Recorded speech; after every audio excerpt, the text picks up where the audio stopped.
Welcome back to STL TV Live. I'm Sarah Bernard, and I've been talking with Nancy Hughes of the St. Louis Poetry Center about all of the programs that they provide to the St. Louis metro area. And joining us now to continue that discussion is Sally Van Doren, who is the curator of the Sunday workshop critiques, which we're going to talk about in just a few minutes. But before we get to that, Sally, Nancy, I'd like to talk to you a little bit more about the St. Louis Poetry Center, which is not a center, it's a traveling organization, traveling center, and your outreach. You're traveling into the schools and getting young children involved in poetry. So tell us about that. Yes, we are. We've always done that in some extent. We go into schools, into the classroom, into after-school programs, because many schools have ongoing after-school programs for kids because mom is still working. We go into, we're working with abused women. We work with women in women's shelter, a homeless shelter. When we have funding, we go to the county jail and work with men that are awaiting their sentencing.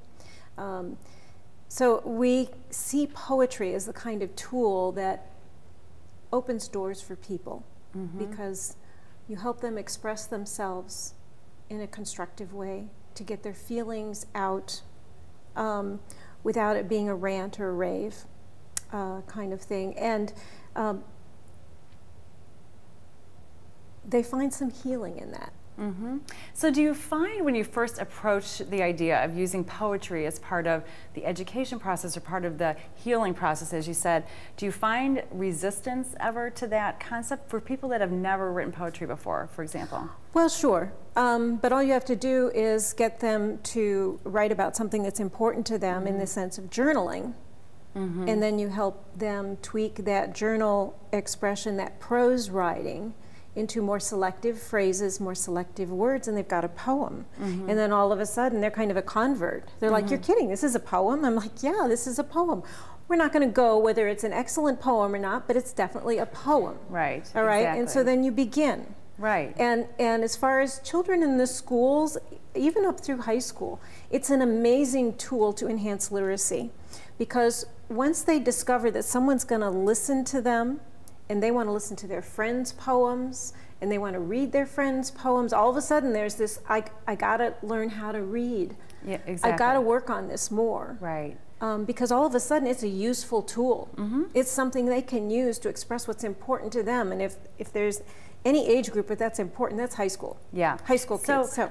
So Sally, you're out there in the community working at the Sunday workshops at University City. So do you agree with what Nancy's saying in terms of your experience? And this is another extension of a way, what we do have is a Sunday workshop every, once a month, and both beginner and seasoned poets can submit poems. I get the lucky job of inviting a poet, an established poet, to lead the workshop. And anybody can submit a poem about a week in advance, and that well-known poet then will read all those poems.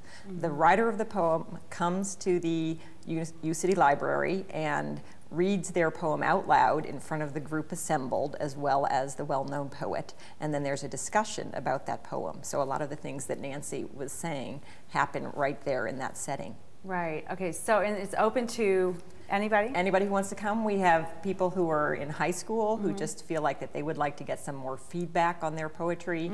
We have graduate students, we have retired people, we have people in all sorts of professions, but who also have this burning desire to write a poem, and then they want to be able to share it with an audience. Yeah, and you as a working poet yourself, and you've got your book, so show us your book, Possessive, recently just released this month from Louisiana State University Press. And is this your first book of poetry that's been published? This is my second book. Your second book. And there's a lot of poems in there. I was glancing through it, some really neat stuff. And do you share this with your students? I do. I actually taught for the Springboard to Learning young audiences in St. Louis for 7 years. And one of the things that I did was I always started a class. We would read a famous poem as sort of a springboard to writing our own poems. So I ended up writing with my poetry in those classes because I like to write along with the kids. Yeah, so you read it to them and they can learn from what you've done. That's great. Okay, so as we wrap up in just a minute, we have to go take another break. Tell us, how is it best for our viewers to learn more about the St. Louis Poetry Center? The best bet is the website, actually. And on the website, on the news page, there is in the right column, they can click on the recent newsletter. Okay. The newsletter is 8 to 10 pages of information about our programs and other poetry programs in the community. Okay, so it's great. a good resource. And we've got right now on your screen Sunday workshop information for what Sally was telling us that happens at the University City Library. The next one is January 20th, 1:30 p.m. You can sign up on the website, which is on your screen, so be sure to do that. And we do need to, unfortunately, take another quick break. But the good news is when we come back, we will meet the Mayor of Webster Groves, Jerry Welch.